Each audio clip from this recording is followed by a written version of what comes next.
E aí, galera, beleza? Como é que vocês estão, meus amigos? Temos aqui hoje uma breaking news. Foi revelado quem são os donos do Sleeping Giants Brasil, ou pelo menos as supostas pessoas por trás.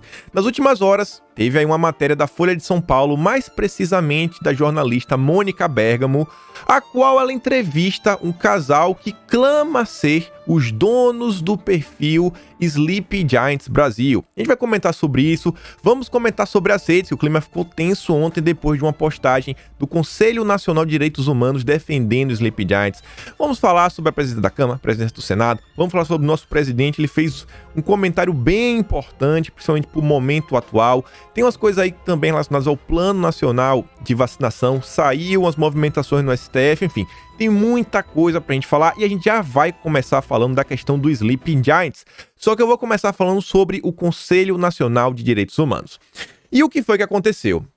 Eu acho aí que até que meio que foi culpa minha, sem querer assim, ser o pai da criança, mas ontem tava eu navegando pelo Twitter e vi que uma pessoa tinha compartilhado uma coisa, falando assim, meu Deus, o que é isso? E aí eu parei, dei uma olhada e vi que o Conselho Nacional de Direitos Humanos tinha feito uma postagem, só que, é um perfil pequeno, tava seguindo lá a pessoa, eu dei uma compartilhada e falei, cara, eu não quero acreditar que o Conselho Nacional de Direitos Humanos está defendendo isso daqui.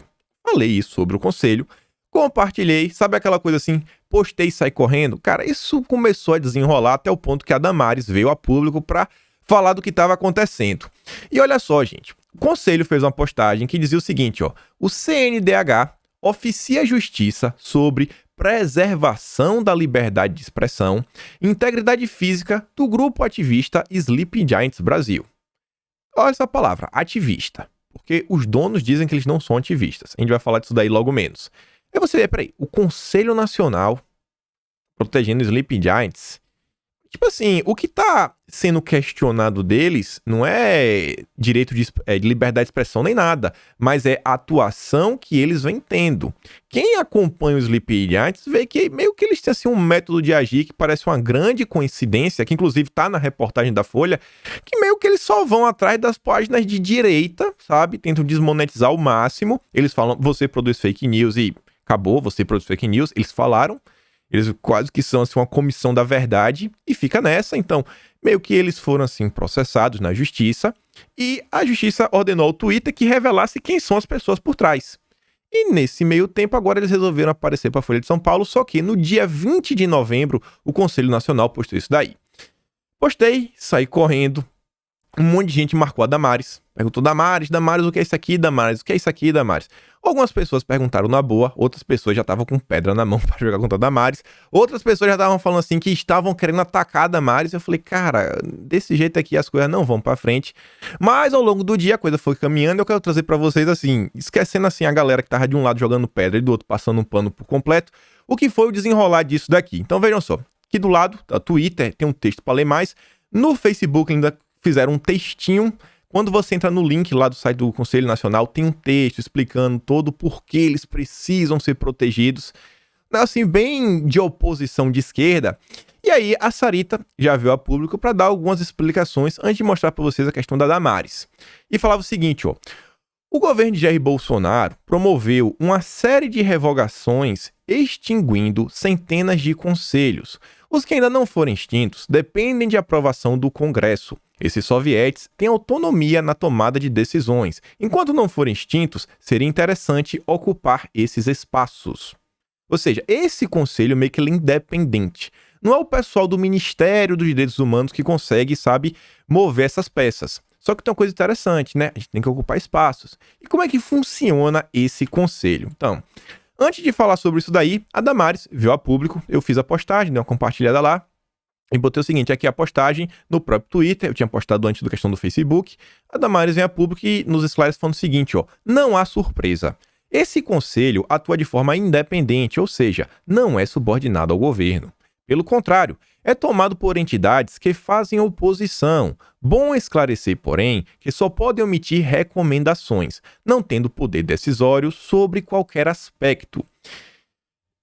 Bom e não é tão bom assim. Por quê? Por mais que esse pessoal eles não tenham poder de emitir realmente assim decisões, não tem poder decisório, Você sabe que no final dos dias, muitas dessas recomendações acabam sendo enfiadas goela abaixo nas nossas vidas. Como, por exemplo, você olha a própria OMS. A OMS ela não tem poder decisório, ela emite recomendações. Olha tudo que a OMS causou na vida de todas as pessoas ao redor do mundo. Olha, por exemplo, as questões da Unesco, as questões da ONU, principalmente na área de educação. Eles falam e vêm de cima até embaixo, ainda que seja só uma recomendação. E aí, eu faço as palavras da Sarita as minhas, a gente tinha que ver, cara, como nós poderíamos, sabe, buscar algumas cadeiras dentro do Conselho Nacional de Direitos Humanos. E aí eu fui lá no site para tentar entender como é o processo, e a composição do conselho é de 22 pessoas, sendo que como é que funciona? 11 representantes são oriundos da sociedade civil e 11 vêm através do poder público. E aí dos dois lados a gente tem que, assim, a ocupação é bem complexa. Olha só, a representação da sociedade civil é definida em assembleia das próprias entidades. O processo eleitoral se dá por meio da publicação de edital de convocação e realização de encontro nacional, onde são eleitas organizações de abrangência nacional e relevante atuação na defesa dos direitos humanos. Eu só consigo pensar aí, sei lá, Sou da Paz, o Instituto Igarapé, da Ilona Zabó. Só esse pessoal bonito e cheiroso. Instituto de Defesa do Direito de Defesa, o IDDD, que luta pela audiência de custódia, lá do Márcio Tomás Basto, Augusto de Arruda Botelho. Então, quando a gente olha, você fala, cara, quais são as ONGs de direita, ou pelo menos com um viés mais à direita conservador, que fazem parte disso? Então, de cara aí, já tem cheiro que a gente tem 11 pessoas contra nós. E depois você vê aqui, são eleitas 9 organizações titulares para mandato de 2 anos e 2 têm assento permanente, a OAB e o Conselho Nacional dos Procuradores Gerais do Ministério Público. Gente, OAB, olha lá o Felipe Santa Cruz. Cara, é oposição total. E quando você vê que é o Conselho Nacional dos Procuradores, quando você olha o Ministério Público como um todo, e você pelo menos só olha de perto, por exemplo, os embates que o Aras vem tendo, e você vê que a maioria hoje do Ministério Público tem uma tendência de lavajatismo ou de esquerda, ou o cara progressa, ou o cara é lavajatista. Então, o negócio tá bem complicado.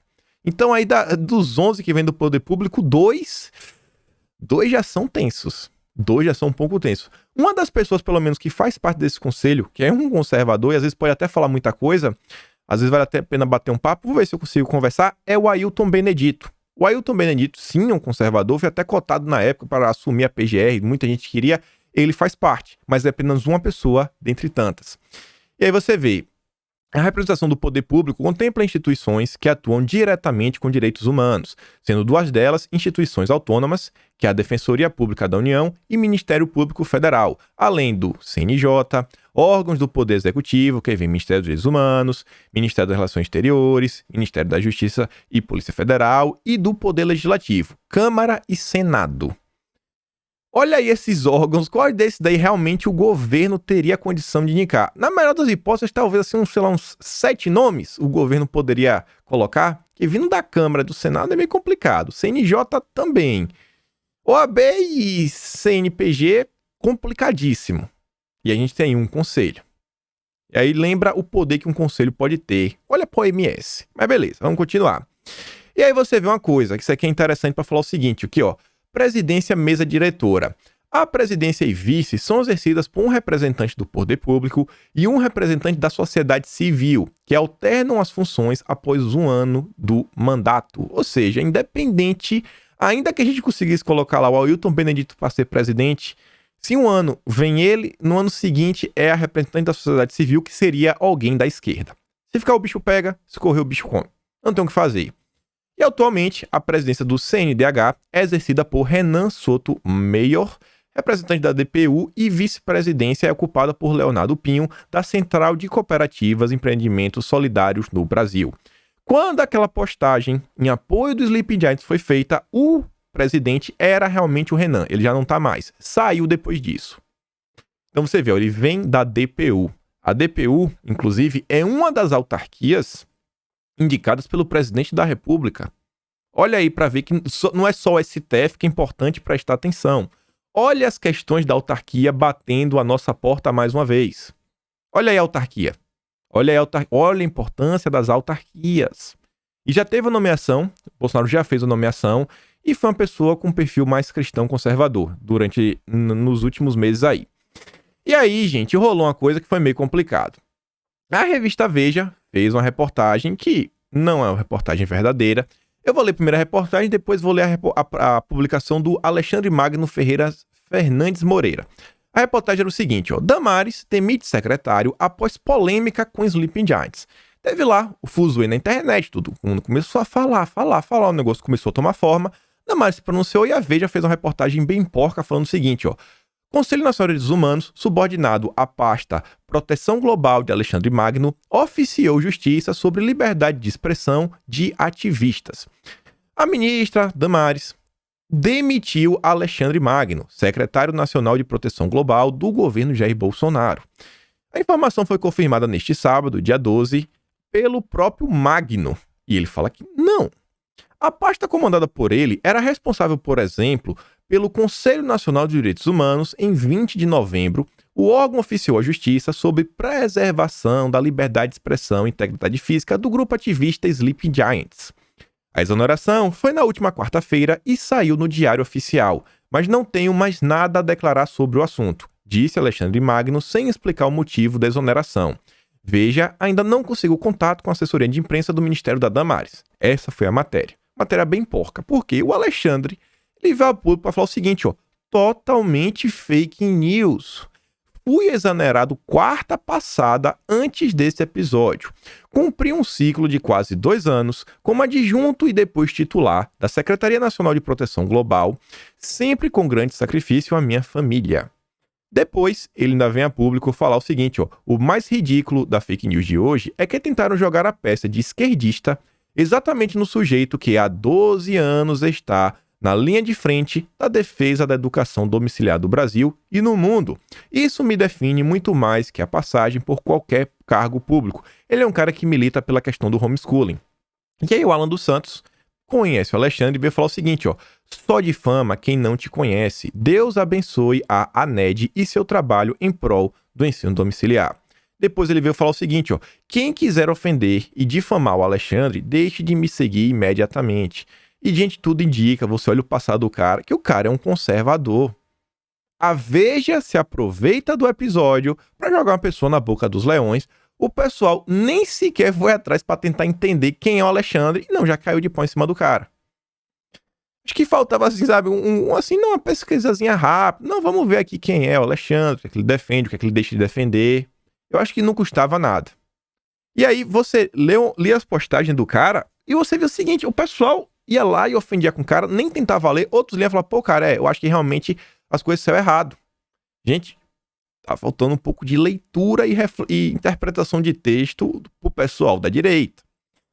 E aí, como eu falei pra vocês, quem tava na época era o Renan e atualmente quem é o presidente é o Yuri Costa.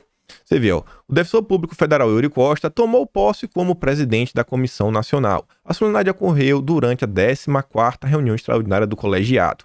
Votado por unanimidade, o defensor exercerá cargo durante o ano de 2021 e sucederá também o defensor público federal Renan Soto Maior, que presidiu a mesa diretora em 2020.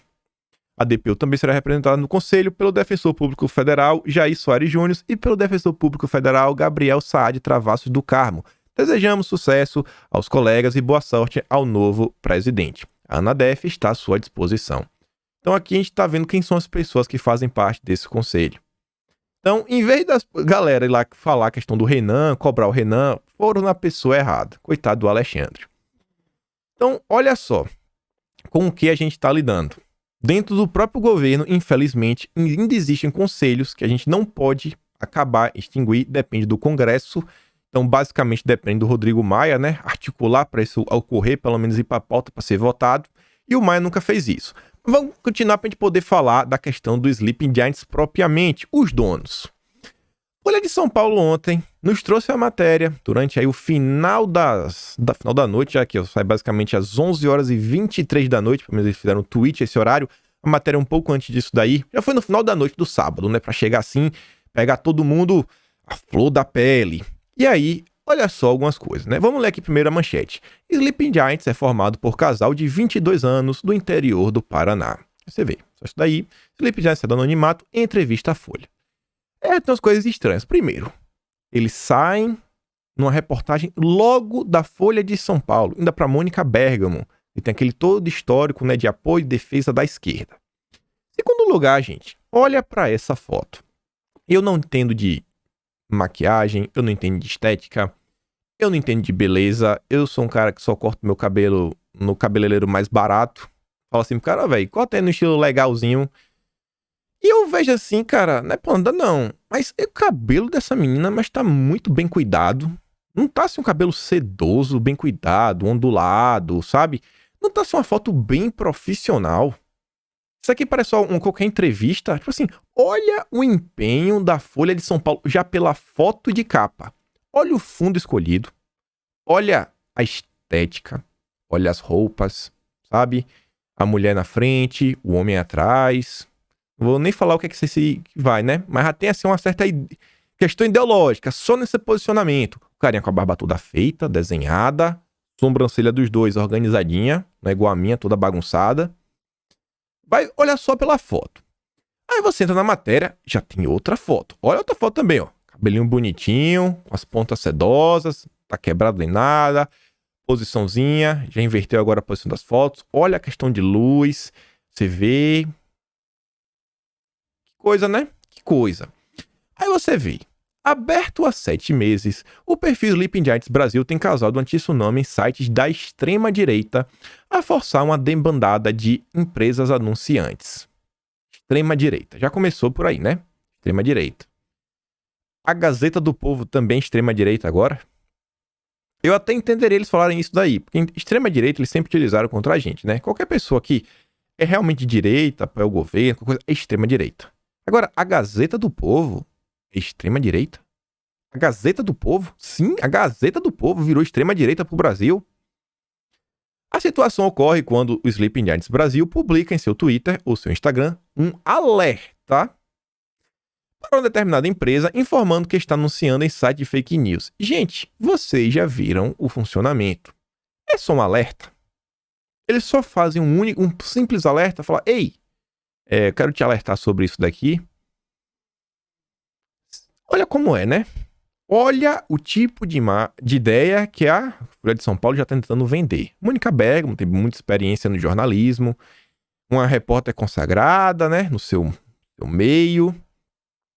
E é impressão minha, ou durante a história, nós temos, assim, alguns casais bem marcantes. Um deles, assim, né, que glamourizaram bastante é Bonnie e Clyde. Já ouviram falar de Bonnie e Clyde? Eu acho que eles não são, assim, né, propriamente do lado da justiça. Será que é uma tentativa de recriação de um Bonnie e Clyde brasileiro? Aí você vê, seja por discordarem do conteúdo, seja por constrangimento público criado, as empresas retiraram seus anúncios desmonetizando os sites. Peraí, quer dizer então que vocês acham relativamente normal você forçar a retirada de anúncio por fazer um constrangimento público da empresa? Mas é só um alerta. É só um alerta. Eles só fazem um alerta. Um alerta que causa constrangimento público. Por quê? Porque eles fazem, botam o dedo na cara, vem inúmeras pessoas no comentário, vem lá, né? Isso não é ataque nem nada. Ataque se fosse da direita. Se as pessoas da direita se juntassem, forem comentar, era robô, era ataque, era diversas coisas. Constrangimento público. Olha como a Folha vem construindo a matéria. Até este domingo, o grupo operava de forma anônima sob a justificativa de que recebem ameaças diárias. Resolveram, no entanto, revelar suas identidades nessa entrevista. O grupo foi fundado por apenas 2 pessoas, um casal de 22 anos de Ponta Grossa, no interior do Paraná, Leonardo de Carvalho Leal e Maiara Stelli. Moram com os pais e são namorados desde os 15 anos. Jovem que mora com o pai, né? Não é por nada não, mas eu acho que quando você não tem assim, uma independência completa, o seu julgamento, sabe, para com o mundo, como as coisas funcionam, às vezes não é assim tão bom porque, cara, numa boa, você não sabe o impacto que pode ter as coisas que você prega. Quando você é um pouco mais velho, você entende o que você está fazendo, às vezes você deveria, assim, pensar 2 vezes. E a gente também não pode bater o martelo e falar que são eles realmente os donos, né? E só são eles 2. Pelo menos afirmam isso. Será que só são 2 pessoas mesmo? Pode ser que sim, pode ser que não. Pelo menos é o que diz a reportagem da Folha de São Paulo. Aí diz ó, que ele era motorista de Uber até que teve o carro batido no início do ano. Ela era vendedora de maquiagens até a epidemia, que fechou os salões de beleza em Ponta Grossa. Estudante de Direito, do 7º período de uma faculdade federal da cidade, ambos vivem hoje do auxílio emergencial que o governo concede a milhões de brasileiros. Sem querer criticar nem nada mais. Mora com o pai, recebe auxílio e estuda numa federal. Antes e depois da federal. Já ouviram falar dessa frase? Antes e depois da federal? Dizem que não há ninguém por trás deles e que não recebem nada pelo trabalho. Trabalho aí que, rapaz, tem bastante incentivo, né? Fazem afinco e tem até website e tudo mais, né? Fizeram aí que é o Bloqueia PagSeguro, a gente vai falar um pouquinho dele. A Rede Liberdade, grupo de advogados e jornalistas que atua em caso de violação de direito de liberdade de expressão, apoia os 2 prestando serviço de assessoria jurídica e de comunicação sem cobrar nada. Mas não tem ninguém por trás, é só amizade, colar junto assim, tudo numa boa. O primeiro alvo foi o Jornal da Cidade Online, sofreu retirada de anúncio de 250 empresas, cada uma exposta publicamente pelo Sleeping Giants Brasil por anunciar ali. Mas só foram alertas, né? Não, aqui é um alertinho, alertou daqui demais. E aí vem algumas perguntas. Olha só. O Jornal da Cidade entrou com ação que foi atendida pedindo que o Twitter revele seus dados. É por isso que vocês resolveram sair do anonimato e fala o seguinte, o Leal.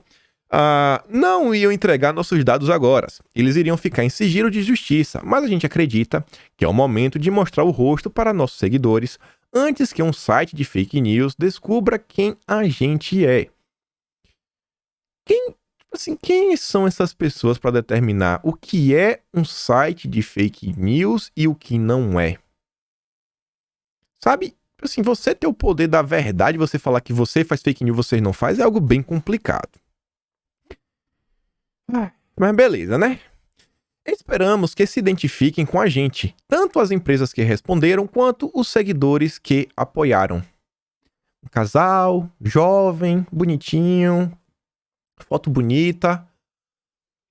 A Folha de São Paulo, por exemplo, não tá fazendo nada pra tentar, né, criar, assim, uma figura carismática. A Folha de São Paulo não tá fazendo nada por isso, né?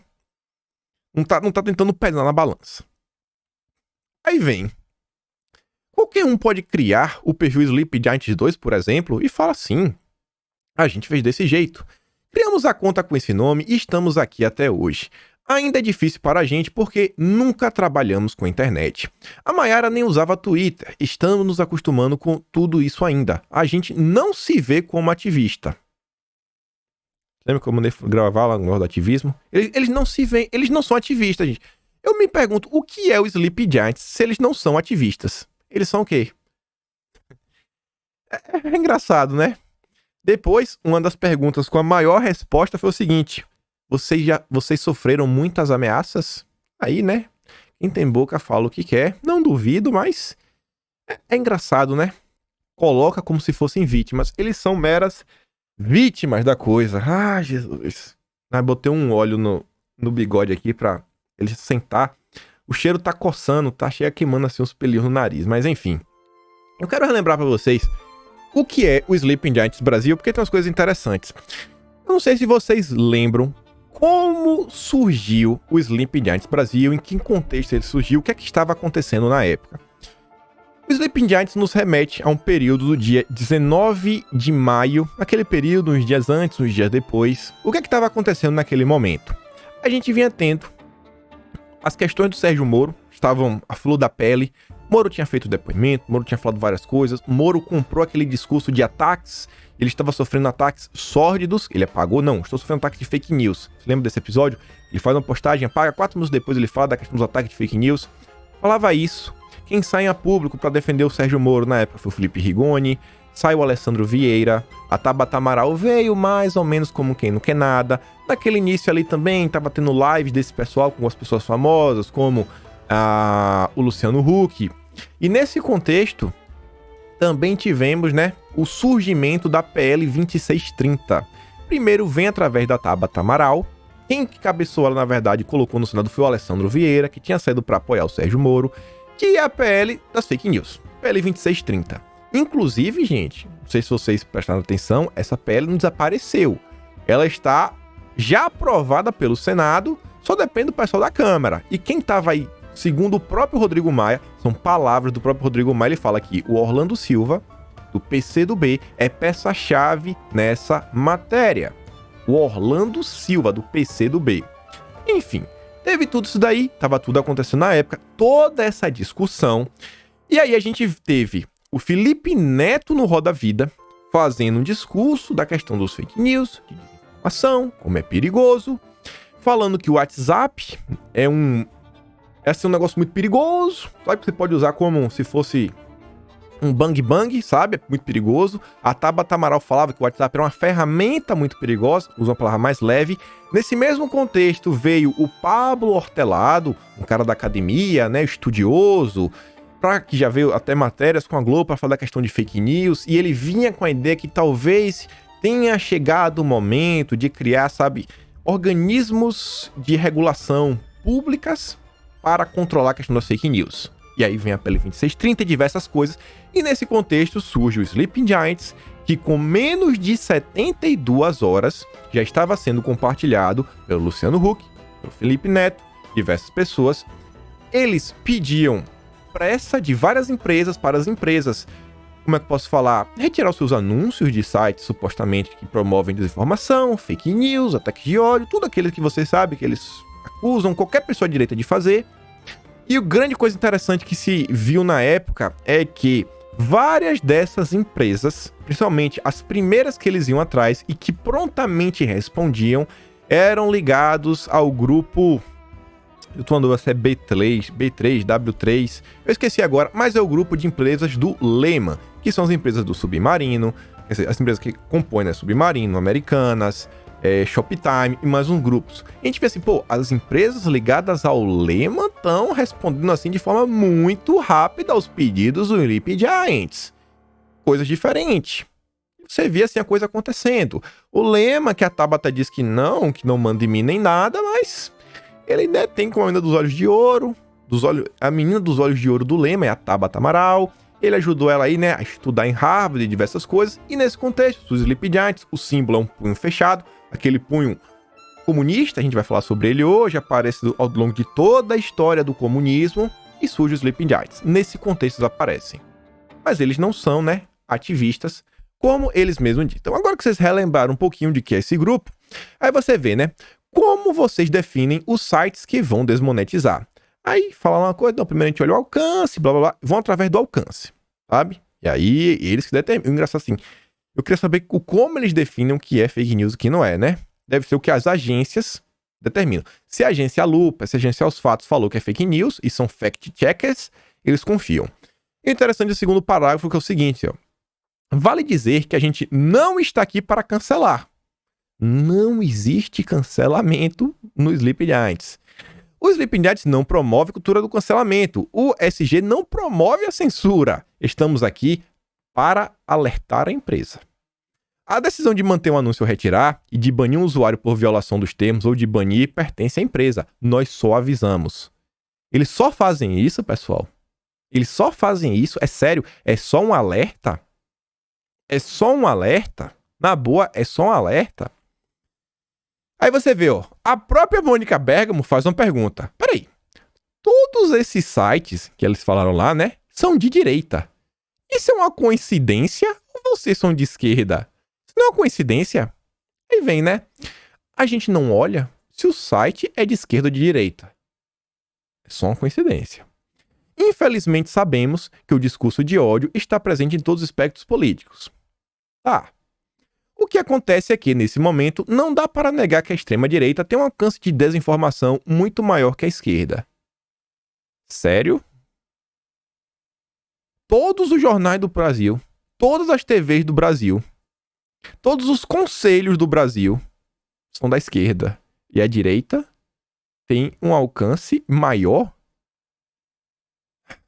Essa matéria não dá assim um sentimento assim que corrói o coração, que eu sinto que eu tô me contorcendo por dentro, né? Mas beleza. Mas as fake news estão, sim, presentes no site de esquerda. Tivemos agora um caso do Porta dos Fundos, que é conhecido um canal de esquerda e fez um vídeo claramente misógino. Isso daqui é fake news? Acho que eles se confundiram, né? Mas beleza. Aí vem um Leal, ó. Achamos que tínhamos que alertar o Porta dos Fundos sobre o erro que eles fizeram. Assim fizemos e logo depois excluíram o vídeo. Gente, vocês já viram em algum momento eles alertando, sabe? Fazendo assim um alerta sobre alguma coisa da direita, ou na direita eles já chegam daquele jeito, sabe? Chega chegando. Ele vai na manha, sabe? Deixa eu ver, eu não sei nem se a voz, acho que a voz é essa daqui. Será que eles chegam assim numa... Cadê? Será que eles chegam assim na boa, assim? Ei, por favor, você pode me ajudar? Ó, tem um videozinho ali, dá pra você apagar aquele vídeo? Ou será que eles chegam pro site da direita, daqueles assim, ó? O Americanas, esse site aqui, ó, eu acho bom, sabe, você talvez rever se você vai colocar o anúncio aqui, né? Eu acho que você deveria tirar o seu anúncio desse site. Que jeito que eles chegam, né? Com a energia que eles chegam. Aí quem tem boca fala o que quer, mas beleza, vamos seguir o jogo. Aí vem, ó. Existe uma coisa que é mentira, tipo, detergente cura várias coisas. Agora, como definir o discurso de ódio? Como é que define? Para muita gente, o que o Olavo diz não é um discurso de ódio. Ao contrário, ele é o único que fala a verdade sobre o Brasil. Então, a gente pode estar diante de uma divergência de pontos de vistas. Qual o corte para isso? Como é que você define o que é discurso de ódio? Aí vem lá a Stelle, né? Ela fala o seguinte: o discurso de ódio é uma coisa subjetiva, mas ele busca reprimir ou intimidar uma pessoa sobre determinadas características inerentes a ela. Promove aí diversas coisas, blá blá blá blá. É um discurso que intima uma minoria. A menor minoria é o indivíduo, né? E o que eles fizeram contra Olavo de Carvalho, não tenho palavras para descrever. O Sleepjets não quer calar ninguém. Não quer. Somos completamente a favor da liberdade de expressão. Vocês são. Inclusive, usamos elas para alertar as empresas. Eles só alertam. O Olavo tem todo o direito de falar e ter seu espaço para suas ideias. O Sleeping só alerta as empresas. Elas decidem se querem tirar o anúncio daquele conteúdo ou não. Gente, eles só alertam. Na boa, isso daqui é só alertar.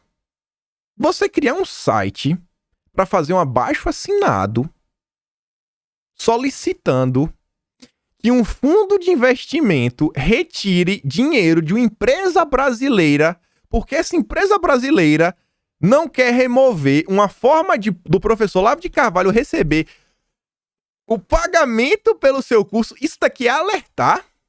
Na boa, isso daqui é alertar. Isso daqui é só alertar. Na boa mesmo. Na pergunta mais sincera e honesta, eu até entendo você falar assim, não, desculpa, 99% do tempo a gente alerta, mas a questão do Olavo de Carvalho passou dos limites. Aí fala, beleza, não, então tá certo. Isso aqui é só alertar.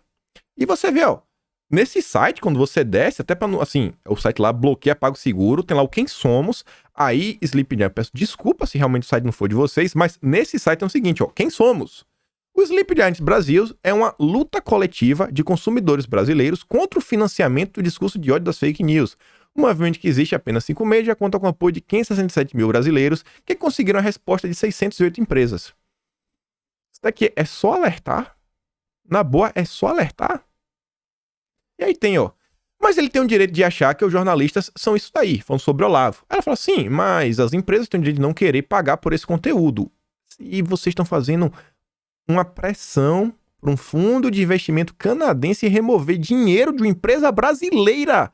Porque essa empresa brasileira não quer remover o pagamento de Olavo. Ela fala, não, deixa ele receber via PagSeguro. Cara, não podemos tolerar intolerância, digamos assim. Até onde vai o direito de Olavo de Carvalho de ofender as pessoas e ganhar dinheiro com isso? O Sleepjets não está promovendo nenhum ataque ao Olavo. Nós só perguntamos às empresas que estão vinculadas a ele se elas querem continuar pagando aquele conteúdo. Vocês já perguntaram, o PagSeguro falou que não tem problema e vocês continuam. Então para de perguntar. Tira o site do ar. Segue a vida de vocês. Só vai, cara. Mas é complicado, galera. Complicado, viu? Complicado. Aí você vê, ó. Vocês têm um poder imenso nas mãos hoje. Não há o risco de vocês atacarem alguém simplesmente por não gostarem deles. E fala, ó. Nós não escolhemos nenhum alvo. O único alvo é a desinformação e o ódio. O que acham de empresas brasileiras que trabalham com ditaduras que desrespeitam os direitos humanos? Aí diz, ó, nesse momento não temos estrutura, a seda do anonimato pode abrir inúmeras portas e no fundo podemos trabalhar em outras áreas como essa. E, rapaz, Felipe Neto já compartilhou a postagem, Felipe Neto está abrindo um instituto. Vamos esperar para ver, gente. Isso aqui tem, sei lá, quando eu peguei essa matéria do momento de publicação, na hora que eu tô gravando o vídeo, não tem 8 horas no ar. Não tinha 8 horas no ar.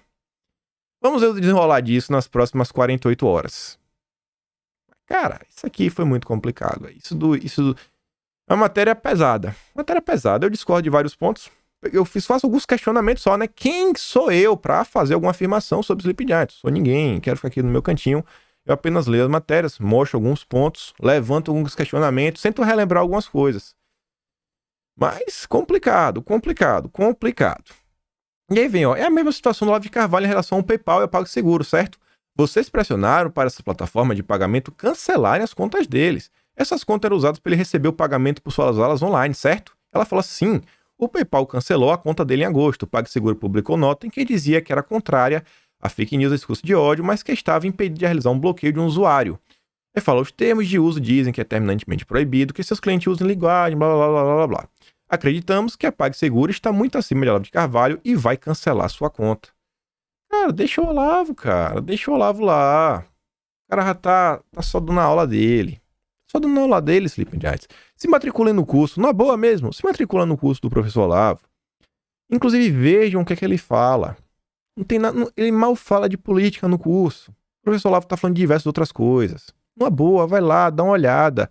Avaliem bem, sabe? Inclusive isso daí pode ser um material para todo mundo, gente. O professor Olavo ele não tá lá para converter ninguém para a direita, ninguém para a esquerda, para falar nada. Ele tá lá para falar de filosofia como um todo, literatura, sabe? Mas até você que é de esquerda pode gostar das aulas lá do COF que o professor faz. Galera, a gente tá vivendo um período muito tenso no mundo, sabe? Eu acho assim, é meio complicado de falar, mas às vezes falta assim mais amor e mais compreensão. Só isso, cara. Só isso. Sabe, tem umas coisas assim que me desanima muito assim quando eu vejo, sabe? Sei lá.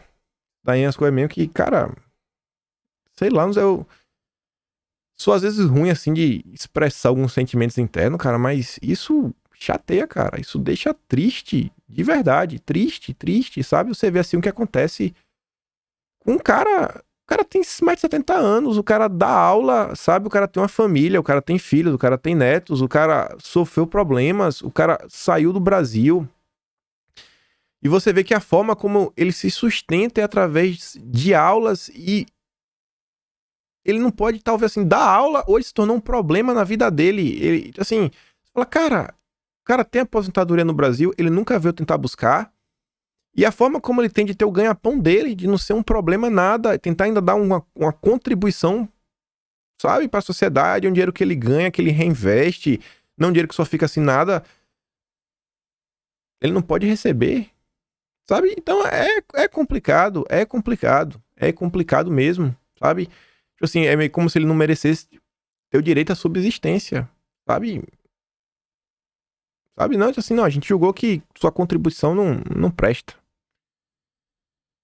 Eu queria saber exprimir, sabe, alguns sentimentos melhor, mas é complicado. E aí você vê como é que termina a imagem, desculpa, a reportagem, com a foto aqui de novo, você vê, ó, o casal. Foto aí, né, bem feita, plano de fundo, você vê a questão aí, iluminação, olhar, todo o esforço aí que foi feito, né, pela reportagem da Folha de São Paulo. Mesmo depois de tudo que aconteceu com a Gazeta do Povo. Eu esperava que pelo menos entre eles, sabe, tivesse assim, nem entre eles, mas ele tem um respeito. Eu quero inclusive ver, né, se a Gazeta do Povo vai se pronunciar sobre isso. Enfim, vamos continuar aqui, porque tem mais coisa pra falar sobre isso, que engloba. Você vê aqui que isso é uma matéria, ontem no Globo, eu não vou entrar no mérito da matéria, mas que fala o seguinte, ó, no Twitter, base bolsonarista, ignoração da BIM, a favor de Flávio Bolsonaro, e a oposição domina o debate. Realmente, nos últimos dias, eu venho vendo isso. Eu não quero abordar em vídeo, porque, cara, na boa, o pessoal falou que a BIM fez, até agora não tem nada, é só disse que me disse. Não, a gente tá falando que a BIM interferiu no relatório e tá falando, a BIM falou, não, a gente não fez. E tipo assim, são várias e várias matérias partindo do pressuposto que a BIM fez. Não, o presidente do pessoal não, Bolsonaro merece o impeachment. Mas, cara, qual é a prova que vocês têm que a BIM participou disso, ou que Bolsonaro sabia e ainda fez a mando dele, ou qualquer coisa do gênero? Não tem nada. Nada substancial. Não, falou e parte do pressuposto que isso é verdade e fizeram várias matérias em cima. O interessante é o seguinte: a oposição dominou o debate. E talvez o quê? Sei lá, não é a primeira vez no ano que a direita deixa uma coisa assim de lado. Já teve até uma vez no ano que a gente alguns debates que a gente já deixou de lado. E aí você vê isso daqui, ó. BBC na Globo. Aos 91 anos, veterana feminista comemora avanço da questão lá do aborto na Argentina. Será lei. Coloca aí, mais uma vez, o punho cerrado aparecendo. O Globo coloca. Coloca vídeo das pessoas comemorando, como se fosse algo bom. E aí teve esse vídeo aqui do Bolsonaro. Eu quero mostrar pra vocês. Isso aqui é interessante. Isso aqui faz ter um pouco mais de esperança, sabe? Somente vendo o presidente. Olha só. Aqui. Tira aqui do mudo o microfone. Tirei do mudo. Deixa eu botar aqui. Aqui. Tá no máximo o microfone. Vou colocar aqui assim. Vou colocar aqui a câmera para vocês. Prontinho. Pelo momento oportuno, citar uma passagem bíblica. Provérbios 24:10. Se te mostrares fraco no dia da angústia, é que a tua força é pequena. A história nos mostra, quando o Estado avança sobre direitos e liberdades individuais, dificilmente ele recua. Não deixem que o pânico nos domine. A nossa liberdade não tem preço. Ela vale mais que a nossa própria vida. Você vê que Bolsonaro está falando bastante sobre liberdade. Ele falou, a história nos mostra, quando o Estado avança sobre direitos e liberdades individuais, dificilmente ele recua. Inclusive, uma pessoa que já falou sobre isso é o professor Olavo de Carvalho, no filme que fizeram, O Jardim das Aflições, que eu li um filme sobre um dia na vida do professor, quem fez o Josias Teófilo. Um pedaço do filme, ele fala sobre isso, como os estados modernos, né, vêm ganhando mais e mais poder. Por mais que, assim, o avanço tecnológico vem gerando esse quadro. Olha tudo que vem acontecendo. CPMI das fake news, ano passado. Olha só que desde o ano passado. Gente, só olha desde o ano passado. A gente tem CPMI das fake news, inquérito das fake news, inquérito dos atos antidemocráticos, Sleep Giants, a posição de destaque que vem tendo as agências de fact-checking, que vem crescendo a cada dia, inclusive como isso vem se dando dentro das redes sociais, como se deu na época de eleição, o Barroso trouxe essas agências para as eleições. Aí você vê tudo isso daí, você vê algumas coisas, alguns assuntos que cada dia mais está mais difícil de você comentar. E como essas coisas vão crescendo. Você vê o que alguns governadores, principalmente no Brasil, né? O que alguns governadores fizeram, até toque de recolher. Sabe, você vê que as liberdades vêm sendo retiradas. E antes de fechar o comentário, olha só essa matéria aqui. É do dia 16 de agosto de 2020.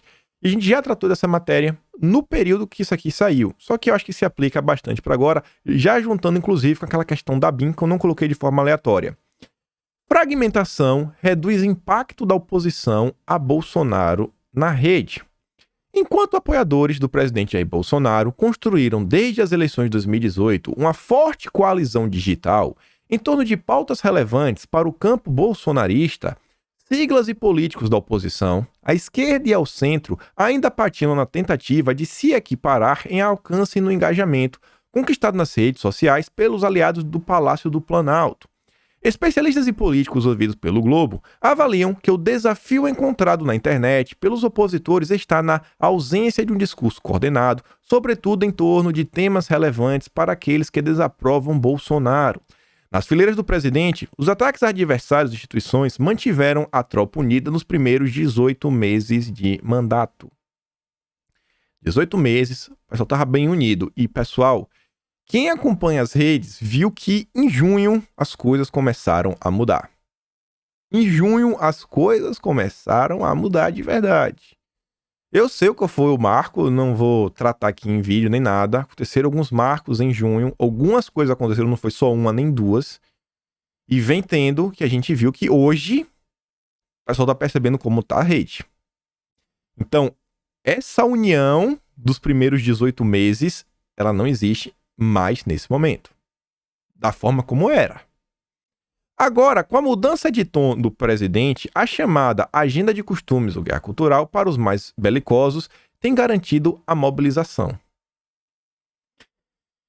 Bolsonaristas são guiados pela pauta ou crise do governo no momento, buscando promover a coesão em torno de inimigos comuns. Olha como é que era a união. Gente, vamos lembrar do que a gente tem que combater é a oposição. Nosso problema é oposição, nosso problema é oposição. E o pessoal se unia pela oposição.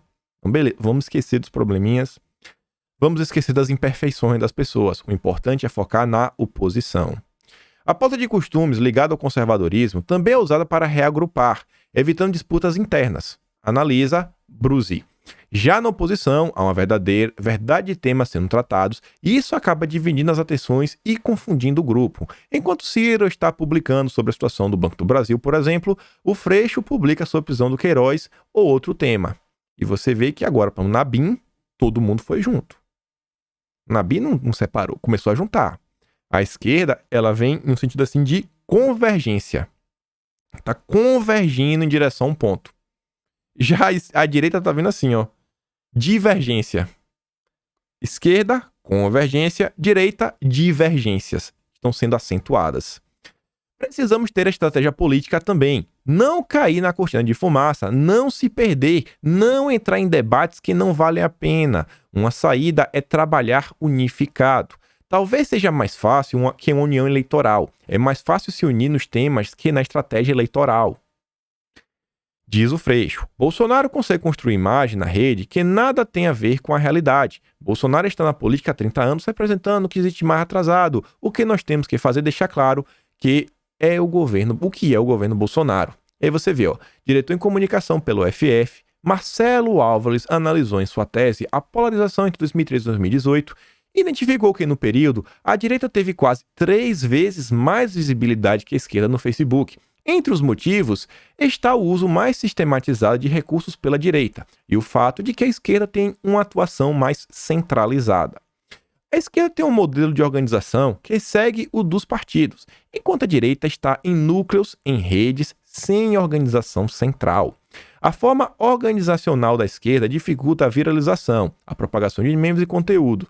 No centro, há um padrão de uso mais reduzido e secundário das plataformas digitais. Muitos vêm de cidades ou centros que demandam comunicação de massa. Só com uma visão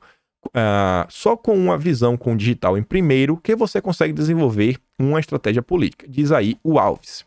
E pessoal, olhando como foi ontem o desenrolar da questão da Damares, pessoas tomando lado por, sei lá, insatisfação com algumas coisas, que seja do governo, que seja da Damares, que seja do conselho, ou pessoas tomando lado em favor porque gosta da Damares, porque gosta do governo, porque gosta disso, sabe? Sem tentar analisar a questão do Conselho Nacional. Cara, tipo assim, vamos tentar entender o que é o Conselho Nacional. As pessoas não pararam pra pensar nisso. Assim, pô, o que é o Conselho Nacional? Quem que tá subordinado a quem mesmo? A culpa é de quem? Quem que tá por trás? Como é que funciona? Como é que não funciona? Você vê dentro da própria direita. Olhando isso daí, olhando como as coisas vêm tendo, olhando a questão da BINC, deixando de lado, olhando às vezes assim a insatisfação, inclusive com algumas coisas do governo, e olhando como a esquerda vem construindo. Gente, isso aqui foi de agosto. As eleições foram em novembro. Olha a capacidade de convergência que a esquerda conseguiu imprimir em 3 meses. Foi a nível nacional. A nível nacional, eles saíram em defesa de alguns candidatos. O Boulos teve mais de 30% dos votos no segundo turno. Foi muito voto, cara. Ah, beleza. O número de abstenção, coisa foi maior. Beleza. O Boulos teve mais de 30%. Ganhou aí os corações de inúmeras pessoas. Inacreditável. esquerda veio aí, ó, convergindo. Lembra do início das eleições? A gente estava ainda debatendo quem era o candidato, assim, insatisfeito com alguns candidatos, porque não eram os melhores, blá blá blá, tititi, e no final a gente teve, assim, locais como, por exemplo, o Calil, em Belo Horizonte. O cara colocou aí toque de recolher, dando várias coisas, tá lá, se fechou com Dória, pra compra da vacina do Dória. Tudo isso daí acontecendo. A gente tinha lá, sei lá, tinha um Bruno Engler. Mas não se fez isso, porque aquilo outro, blá blá, tititi. A direita vem perdendo tempo, assim, algumas discussões que, sabe, não são produtivas, como ele tá falando aqui, é o seguinte, sabe, a esquerda tem que parar de perder tempo com discussões que não são produtivas, e a esquerda parou de perder tempo. Enquanto isso, a direita tá naquela, sabe, quase que regredindo. Se você comparar o nível de discussão interna da direita há alguns anos atrás pra agora, sei lá, tem horas que parece que a gente tá indo pra trás em vez de avançar, sabe? Você consegue entender o que eu tô falando? Faz algum certo sentido? A gente não tá avançando, a gente tá andando um pouco pra trás. Meio complicado. Então, eu acho que vale a pena, nesse momento, principalmente agora, parar, refletir, ver quais são os caminhos, sabe? O que é que a direita tem que focar? Olha o Sleeping Giants vindo, olha o Instituto do Felipe Neto, olha os inquéritos, olha a CPMI, sabe? Nada acabou. Alguns estão meio que em estado de hibernação. E a direita como um todo tá, porque isso não presta, porque aquilo não presta, porque isso daqui, porque aquilo lá. Por causa disso, por causa daquilo outro. Porque demitiu o Marcelo Antônio por causa do Ramos, os militares estão tomando conta do governo, o governo não é mais aquilo ali, a gente foi enganado. Ao mesmo tempo que, sei lá, eu acho que valeria a pena olhar, cara, até que seja por isso daí, menos mal, o governo colocou um cara que não é político, não é do Centrão, um cara que vem da iniciativa privada, que é o Gerson, é um bolsonarista, é sim um conservador, e o cara tá lá, chegou. Se você olhar o pessoal que é conservador, que tá nas pastas ligadas ao turismo, tá todo mundo comemorando, mas o pessoal tá lá reclamando, tipo assim, tá entendendo o que eu tô querendo falar? A questão assim, das prioridades. Não, vamos combater aqui os traidores, isso, aquilo, outro, bababá, tititi. Cara, combater os traidores, a gente tá acabando perdendo tempo de, por exemplo, tentar mostrar as incoerências da questão da BIM. E a esquerda tomou conta desse debate. Vocês estão conseguindo, assim, compreender o que eu tô tentando falar? E no frigir dos ovos, nos últimos dias, a gente sabe o que é Bolsonaro, cara. Aqui, ó, nosso presidente... Sempre que tem oportunidade, ele faz questão de relembrar, sabe? Por mais que às vezes algumas ações não ocorram como as pessoas desejam, sabe? Não sejam conservadoras o suficientes ou, sei lá, eficientes das formas que nós gostaríamos que fosse, mas você vê, ó, Marília Pereira Jorge, ninguém mais deve ter dúvida de que Bolsonaro é um maldito... Não vou nem pronunciar essa palavra. Você vê... Quantos jornalistas falaram, né, que queriam a cabeça de Bolsonaro, aquele Hélio Schwartzman, não sei nem como é que pronuncia o nome do cara. Eu não vi o Sleeping Giants falar dele.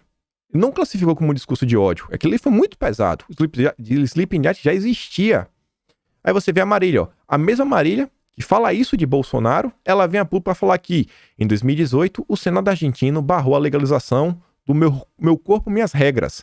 Na época, disse que era um caminho sem volta, que o que já é legalizado na rua precisa ser absorvido pelas leis. O assunto voltou de novo pela Câmara, falta o Senado.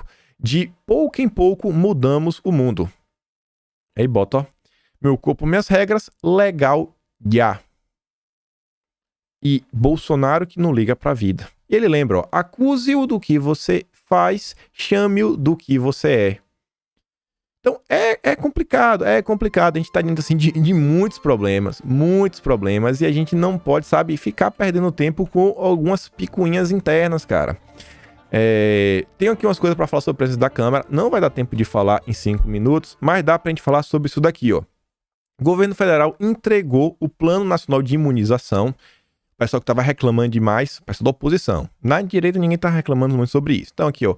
O Pazuello veio a público, colocou lá a questão, trouxe aí um calendário e falou coisas interessantes, como, por exemplo, o governo está, assim, já para conversar com os representantes de todos os laboratórios que tiverem suas vacinas em fase 3. Tá ouvindo, Dória? A sua não está. E fala, vai conseguir tudo. E o plano, você vê, ó, na primeira frase, as pessoas na área de saúde, idosos a partir de 80 anos, depois 75 a 79, com mais de 60 anos ou mais institucionalizadas, indígenas, e aqui, nesse primeiro pedaço, 29.909 doses.